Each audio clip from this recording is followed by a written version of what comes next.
let go and see all the stuff going by, and let it flow. Well, then we should get rolling here. Yep.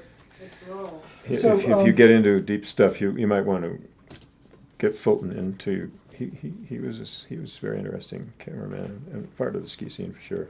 Anyway, go ahead. Was he, well, in that whole... His brother Ron is back, No, I didn't know that. in Massachusetts somewhere. Robert Edison Fulton, he was directly related to both. No. Yeah. Well, this whole flowering, maybe, I'd like to start at the beginning and get chronological, but I don't mind diving in the beginning and say, how did Summit really take off? Because weren't you starting up at Jackson Hole making movies? No, I started in Vail and was shooting films. My first film was for Vail, and United Airlines saw that, and they said, we could use a film because we want to try to turn traffic around so that instead of going over to Europe, they'll come out to Colorado from the East Coast.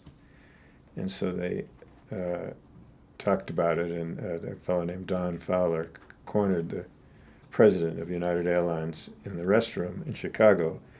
United used to base in Denver, but they moved to Chicago, so they felt a little guilty anyway about neglecting Colorado. So Don said, we want to make this film. He was the original manager, and this guy committed to it. But I didn't get paid until it was done. But it turned out well. It was called Ski Country USA. Bob Parker thought of the title, and of course that became the title of the organization, Ski Country USA.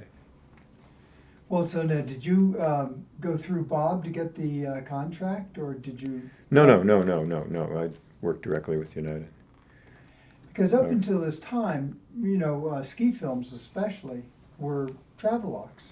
Well, the first film I made was called Out to Ski, and it was a Warren Miller, John Jay, Dick Barrymore kind of thing.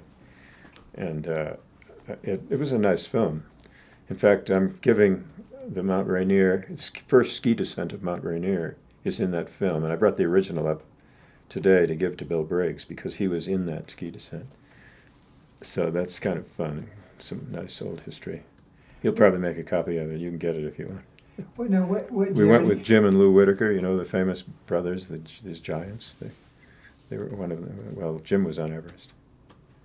And what year was that you guys were? What year would that be? That was Head hired me as a result of that film, so that would have been 61 probably. I got a Volkswagen bus and went to Sun Valley and worked there in 58, I think.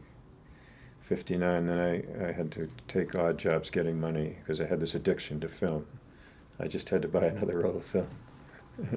So I got enough film together, and I went to the Olympics in Squaw Valley and met a very nice gal who got me tickets to everything. So I filmed the Olympics, pirated the Olympics, and that was part of the lecture film, the Olympics. And actually I got shots of Roger Staub, who ended up here, in his winning run in the giant slalom. He took the gold medal. Got Willie Bogner's first run, which was the winning run in the slalom, but then he fell in the second run. So all these paths keep crossing, Well, it was a smaller world, the ski world then, wasn't it? Yeah. How would you characterize it in those days?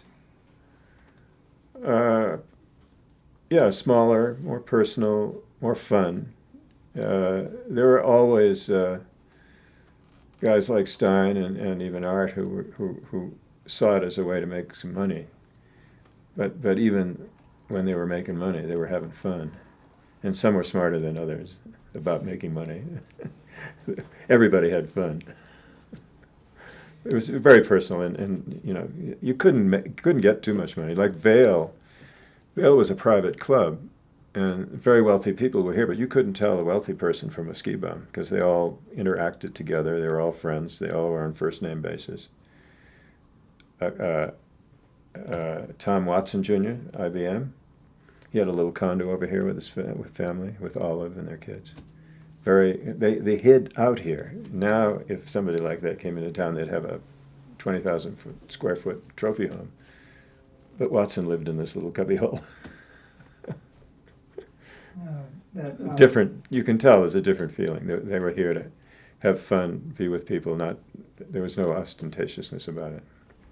It was nice. Rick, Actually, can you kind of look at me once in a while too? Sure. Because we have a little You need bit to. of an off frame, your eye line. Oh, okay, So sure. if you were talking to me a little bit. Okay, You you're right can- under the, Yeah. okay, I can talk to two of you, I think. I'll Or try to. Actually, if you want, if you could, if you talk to me, it would be probably preferable, eye line wise. Okay, And you mean, to you there? Yeah. But that was the glare we were worried Is about. this going to bother you if you kind of talk? let me try it for a while and see if you think it's gonna look better, I can try it. If you Or just you want me try- to, the camera would be easy, I Or can if look. you talk to the camera, yeah. Yeah, But let's now try you've the got me camera. off camera, so you're gonna have a hard time cutting on and off Right. camera, I'm afraid, but maybe not. I don't know. If you're going to shots, it won't. You're almost okay, it's just, you're going a little bit sometimes Well, towards- actually, if you look at me and let me see what it looks like. Well, I can look at you out of the corner of my eye. That's much That's fine. better. They like that. They like that I guess, sinister look. Saba, I'd like to keep the consistency Yeah. so I can But intercut. there's a little, inconsistency as far as. Film we showed in Seattle, and of course, because we skied down Rainier, everybody in Seattle showed up at the auditorium to see this ski descent with the Whitaker brothers, and I'm standing in front of these huge audiences, and I'm not very good with a mic, and I'm not sure they heard me. And it made me very nervous, so I was very glad to get off the circuit, although it was very exciting to have an audience, because occasionally when I got the audience in my control, then I had this wonderful feeling, because they were with me and I was with them, and we were sharing this experience. That was great. But it didn't happen all the time. And the worry that went in before I got up there was awful. So. Well, I mean, Well, anyway, the long and short of that is that Bob Parker saw the lecture film and said, we're going to start a new resort in the mountains of Colorado. It's going to be called Vail. And nothing had been done. And he said, we need a film. We don't have any money.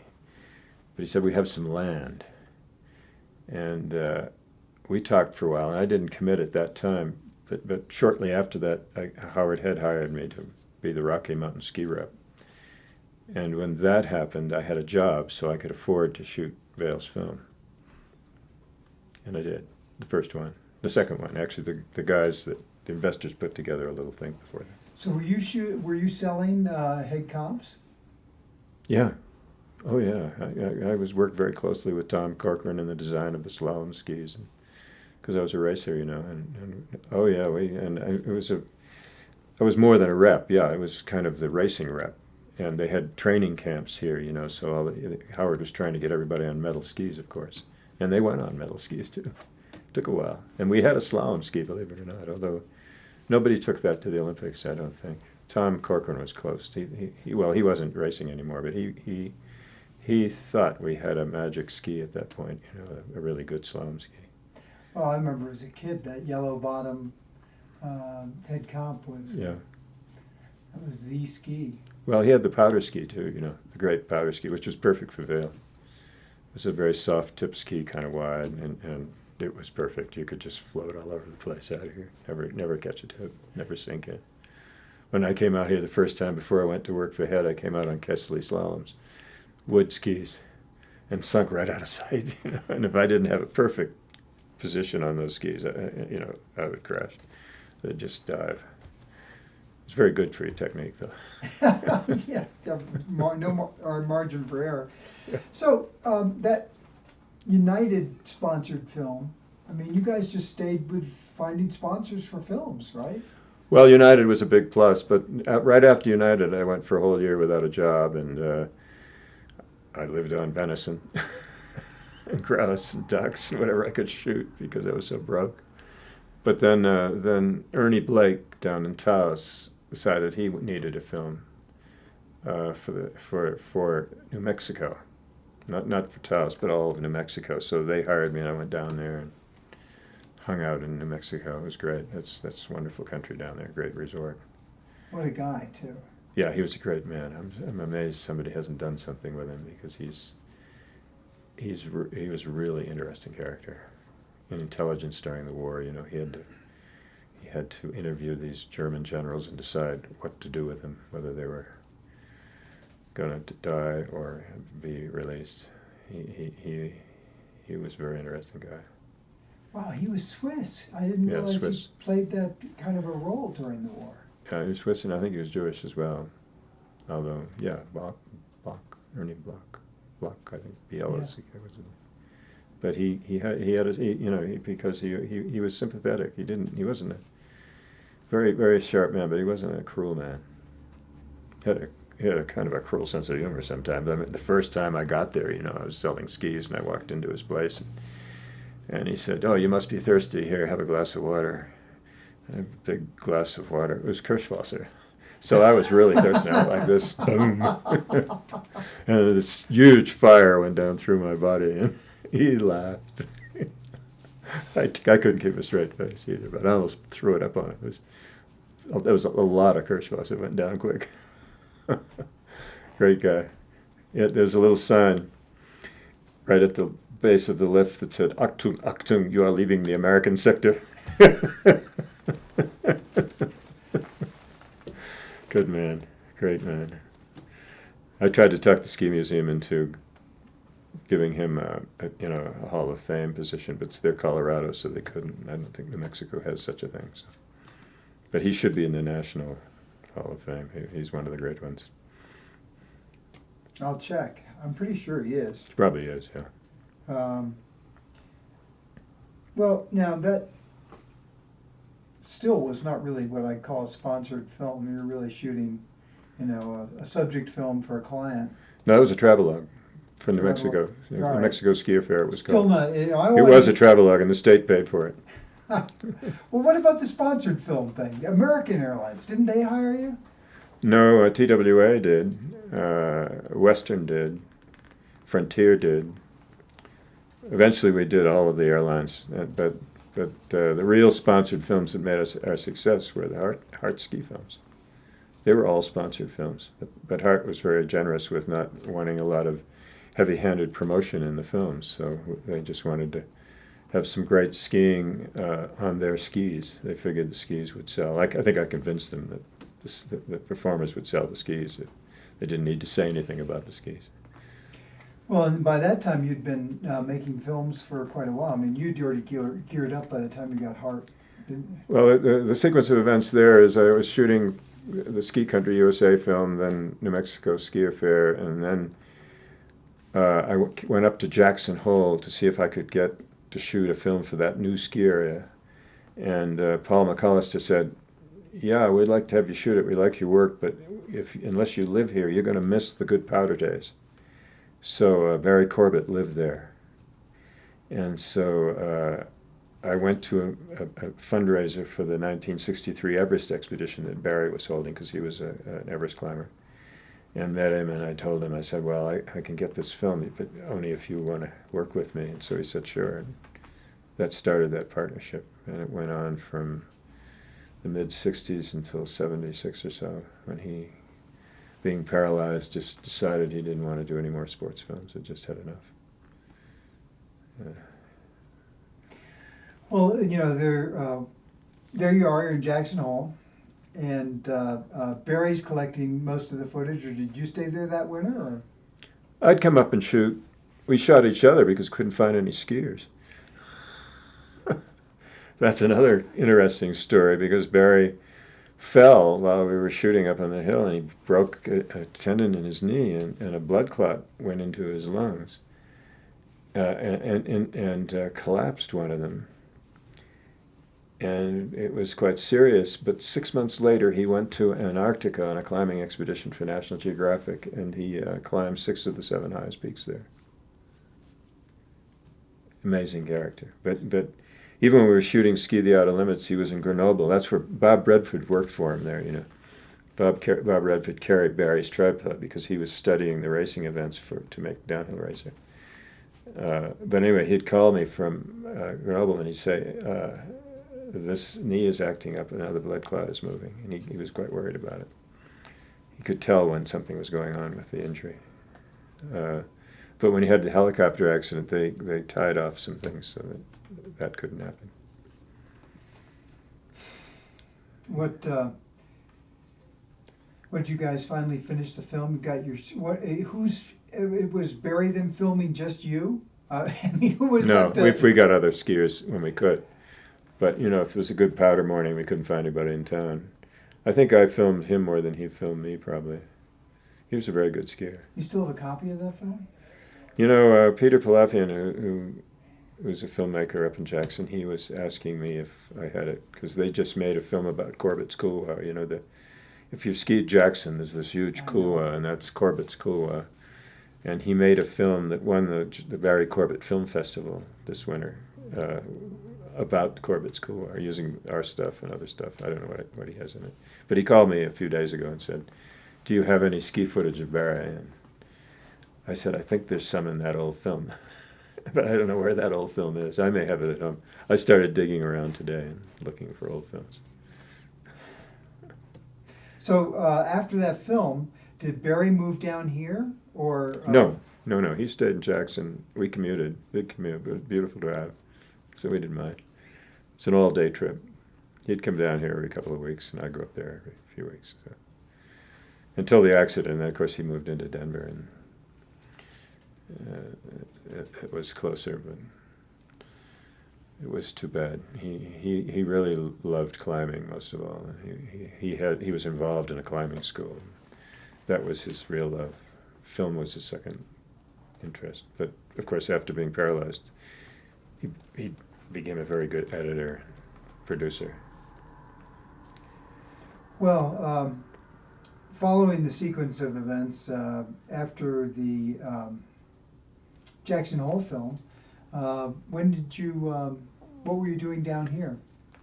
I lived in Vail. He lived in Jackson Hole. After some of these films, Howard had decided. We made another one for United, a funny one with Fred Eslin and stuff, but called "You Who I'm a Bird."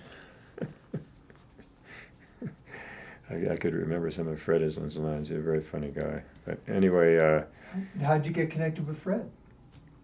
Oh, Fred was a frustrated movie star. He'd made a film called Little Skier's Big Day in Aspen, and he knew all these Hollywood characters that hung out in Aspen. And he wanted to be a Hollywood star, so he got a hold of us. he heard we were hot stuff, and so he came to see us. Says, "You got to put me in this film, you know."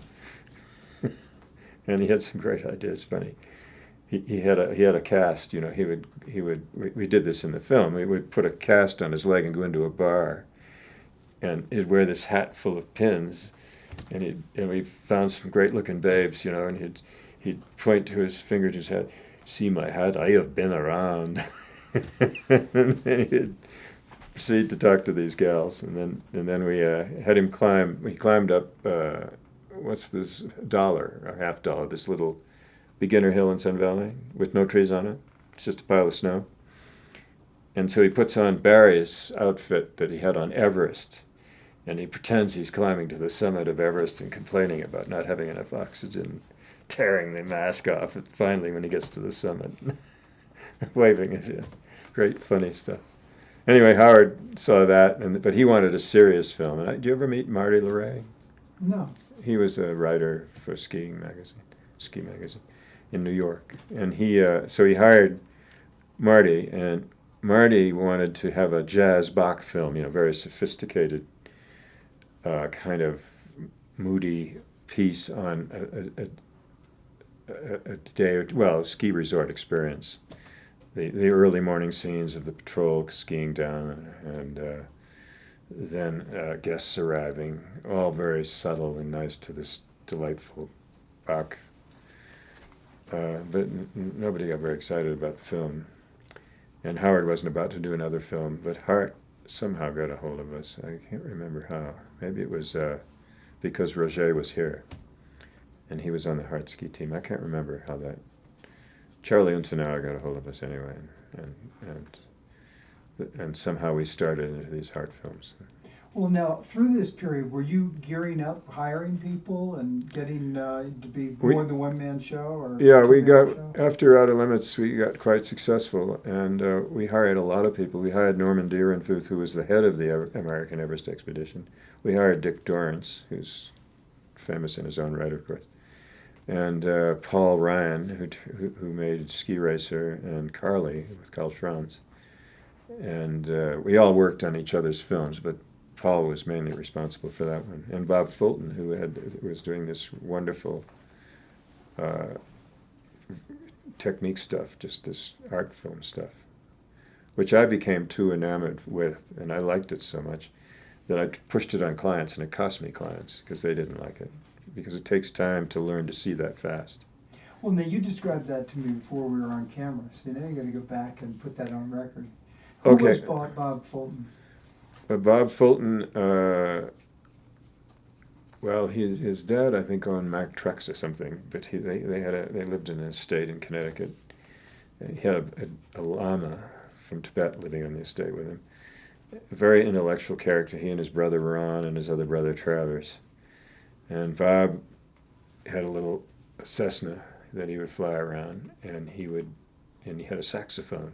These were his things, and his Bolex, and that was Bob. And he would use the saxophone that he played to make music for his single frame bursts. He would take a Bolex and he would click off one frame at a time, and he could remember what the other previous frames were way back. So you had frames that fit together well enough so that you could see them and they flowed, even though each frame was individual. And you got into a couple of like 3-second or 4-second bursts, but never anything over 5 seconds. And the stuff was at first hard to look at, but then it was mesmerizing. It was it was a lesson in perception, and I really loved the stuff. So I tried to stick it in TWA films, and we were powerful enough so they sort of accepted it, But finally, it caught up with us, and nobody wanted any more of it. What about the slow motion? I mean, that was another extreme that you went to with your films. Oh, that's a great story. You want the slow motion story? Okay. I was hired to film a search for Noah's Ark on Mount Ararat in Turkey. And it was sponsored by the Seventh-day Adventists, but the real money behind it was the Natick Army Laboratories, because Mount Ararat sits above the city of Yerevan, which is where the Russians were doing atomic energy experiments. So we had all kinds of military people on this expedition with us with these infrared cameras and all kinds of stuff. And we went over there, and in fact, I got together with a Seventh-day Adventist pilot in Stan, Switzerland, with this little Pilatus Porter, little single-engine plane that can land on snow. And we flew all the way from Stans to Ararat, all the way across Greece and Thessalonica, and then down to Istanbul, and then across Turkey to almost to Iran. And we were above the Miramar Sea, I think it was. And Paul looks over at me, he's the pilot, and he says, if you don't believe we will find the Ark, we won't find it. I said, really? And I said, Paul, that's a bit of a burden. He said, you have to believe. So, okay, Paul. I was ready to jump out the plane, but we were pretty high up. So anyway, we got there. We tried to land on the mountain, very scary, and finally they had to give it up. They came in once, and an updraft caught him. I don't know how he got out of there. But anyway, we ended up in this little town of Doğu, and that was Turkish, but the whole mountain was Kurds. And the Turks and the Kurds, don't get along too well. And so we had to cross this no-man's zone. We hired this Ashak, which is a mule driver. I remember that was another great moment when I was shooting these mules carrying our gear, and this Ashak driver comes at me with his stick, his walking stick, and he comes right at me, and he's like he's going to hit me, and he swings it down right at my feet, and he kills this big buff adder. He was sure I was going to get bitten. I probably would have if he hadn't done that. And then we went up and looked for the Ark and didn't find it, of course. Were they paying for high speed? I mean, how does that... No, the high speed. Okay, I'm sorry. It's a long way to get to high speed, but the story's so good. There was a guy there called George Silverman, and he had a camera, a DB Millikan, that they used to shoot missile launches with, because they could shoot these very high speed, 200, 400 frames a second, to study various military equipment. And he told me about it. He said what he did in his spare time, he knew Sam Snead, and he put Sam Snead up against a graph, and he shot him slow motion. And then he would go shoot his friends against the same graph and compare their golf swing to Sam's and correct their golf swing. And he was telling me all this. And I said, George, when we get back, maybe you can get me one of those cameras. And he said, well, we got a few that are kind of worn out we could sell to you. So I guess I sent him $600 or $1,000, I don't know. He sent me this old Millikan. At first it was terrible. We shot distance shots and they were really boring. But as we got into shooting stuff with the freestyle guys, particularly aerial acrobatics, then it was perfect because we could hang them up in the air forever. 16 seconds of screen time for 1 second of action. So, and so we introduced that. Bob Rieger at ABC had something like it. They had a high-speed area that got 120 frames, and of course the Bolex would do 64. But when you get up into 200 and 300 frames, it's all very different, very nice. So we really capitalized on that. Well, now, was it Barry who edited all those sequences of, where you'd do the light change or the, go to... The color kaleidoscope, yeah. He got that idea from Canadian Film Board. They did a ballet in black and white called the Pas de Deux, and the ballet dancers would swing around and then they delayed the images, and so they open and close like butterflies. It was beautiful. And Barry took it a step further. He decided to make each delayed image a different color. So you had these bursts of color going on. The Canadian Film Board actually called us up and congratulated us on it. They said, this is great, we hadn't thought of that. Other people said we were stoned or something, but we weren't. At least I wasn't. Well, it was just good filmmaking. It was the 60s, you could do things like that then. Although Hart, that didn't help our business much either, actually. That was a little, people did think it was kind of a druggy film, so they finally Hart gave up and hired Biardi and went with what's this ski package, people get into this little ski program that's very popular. NASTAR or... NASTAR, it's like NASTAR, but it was pre-NASTAR. But anyway, they went that way with their money. And I don't think we could have come up with another crazy idea anyway. We kind of burned out, and we were arrogant filmmakers. We weren't about to repeat ourselves. Oh, it's quite a flowering, really. I mean, there's a tremendous amount of material. It's a great time. When we had Fulton and Ryan, who became a Hollywood DP, and all these guys and Barry, all in one building. And Fulton particularly, they were very creative people, and I was determined not to hold them back. Probably the greatest example of that is a film we did for Outward Bound. It's really beautiful, very intense. Barry produced it and edited it, and he put all of our different techniques together, like Fulton's single framing and my slow motion and telephoto shots and other stuff from the other guys. But it was a good, strong film. I'll have to see it. I haven't seen that one. Yeah. Well, let's go back and try and dive into freestyle. When did you first become aware of this? Maybe you can set the tone a little bit. What were these freestylers like? I think you compared them to snowboarders for me. Oh, well, that's later. Okay. Originally, these were just trick skiers. Art, I think, was first. And then Leroy and Gollner started something up at Killington. And Rudy Wersch and people like that. They were all doing stunts on skis, but it wasn't called freestyle.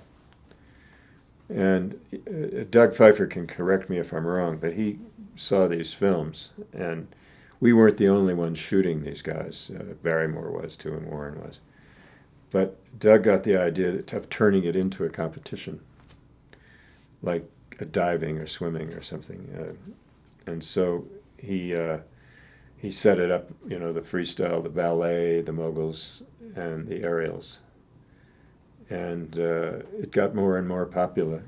And finally, they got a shot at the Olympics, and they accepted. I think they accepted the aerials and the moguls, but not the ballet, for a demonstration at Calgary. But that was over a long period of time. What year was Calgary? Do you remember? 76? No, because 76 was the Olympics we were supposed to have here. No, it was more in the 80s, I think. 82. 82, was it? Yeah. Well, let's see. 80 wasn't 80 in Lake Placid? So Yeah, it's 84. 84 was Calgary. 84. 84 would be Calgary then, yeah. Well, see, between, No, Calgary is 88. oh, is it? Sarajevo is 84. Yeah, I Okay. think you're right. Okay. So we started all this shooting in the mid 60s, 66, 67, I guess, when we started. First met up with Art and Roger and all those people. And it was somewhere in there. I don't know the exact year, but it took from the mid to late 60s all the way to 88 to become an Olympic event.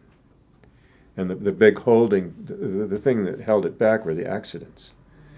And the FIS got involved in it. And what happened in the early freestyle events, like in Vail, the guys were doing front and back flips, but the guys who were doing back flips needed a different shaped jump. So they'd just walk over with a shovel and fix the jump. And the next guy was going to do a front, but it was throwing him into a back. And so Scott Magrino broke his back, and some others, I guess, got severely injured. And so nobody wanted to get near it. The resorts didn't want to hold the events because it was too dangerous and the liability was high. And Magrino, I think, sued Vail for a whole lot of money. And so this really slowed the whole process down. David Perry, who was the PR director at Breckenridge, hung in there anyway and kept holding events regardless. But they straightened it out, and the accidents went away. Didn't the National Ski Areas Association actually ban? Mm-hmm. Something like that, yeah. Jerry Groswell could probably tell you more about that. But yeah, they had to shut it down. They did. But Breckenridge went against the grain and held it anyway. If you really want what freestyle is, it was, in the early days, all these guys were flying off these bumps and having a great time, and it just slowly got organized until Doug said, yeah, this is competition worthy. I think the first freestyle event was probably the Galendi, and those are those huge jumps, you know, and they would go 75, 100, 150 feet on alpine skis, which is a long way on an alpine ski, not on a jumping ski, but, and they would hold a contest and give prizes, and there was a lot of wreckage, a lot of drunkenness. It was all crazy. But these guys, and then when the areas said you can't do this, they began to do it anyway. So they were kind of outlaws. They were rebels, you know. And as I said, I think in the narration of the film, they were the bad kids from the other side of the tracks. And finally, they got accepted, and of course, and then they formalized all this. Then I think it became less exciting in some ways, although some of the stunts they were doing were very extraordinary. They started using little skis. When Tom and Herman were doing it, they were on 210s at least. Huge skis that were going around. Amazing. Well, in the moguls, they didn't take a straight line. They were using the whole mogul field, too. Now, of course, it's... Yeah, they didn't bounce off the top of the moguls the way they do now. No, they were turning. It's a great shot in the Outer Limits of Art coming down. What is it? Look Marazad. No, what would it be up here? I forget but anyway, it's very steep, and he just does a fantastic job. I don't think the trail is up there anymore, but and he's on these huge skis, but he's skiing it as well as anybody would today. But he's a very good skier. Yeah, I mean, we forget what the equipment was like. Yeah. Well, Tom Leroy was doing triples when we met him, triple fronts. and he gave them up later. You know, they stopped doing them. But well, they did them through Outer Limits, I think. But a triple was almost unheard of. Stein was amazing for his single front layout, and here these guys come along and start doing triples on those big skis. There's that great shot in the film, of course. Tom goes off and his head bangs on the tips of his skis and knocks both skis off. But he holds it anyway. He keeps going with no skis. The skis are going one way and he's going another way. It's a great moment. And he still has to land. He knows Well, he's he gotta land. landed. Well, there's another shot in the film where Ed Lincoln, that's out of the edge, but I think that's in there too, where he knocks one ski off. But he lands it on one ski. But I think he only did a single back. There's a shot in there where the bindings come flying out of the. Oh yeah, that's the Jones brothers up here in Vail Pass. Yeah, yeah. The bindings, you know, they couldn't handle the landings. The ski equipment couldn't handle it, so the bindings blew off the skis. They didn't get hurt. They were good guys. It's just so amazing, actually. It started that whole thing. But there's a point there, wasn't there, where the American freestylers couldn't compete in this country. They were expatriates. Wasn't there a time where... No, not that I know of, because Breckenridge always went against the rules and held these events anyway. They were the only ones doing it.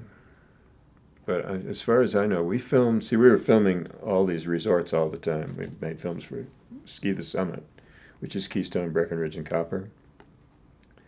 And it occurs to me that every year there was a freestyle event in Breckenridge that we would film. And they were some of the first to get into the snowboarding competition as well. You think there's a parallel there? Oh yeah, it's exactly the same.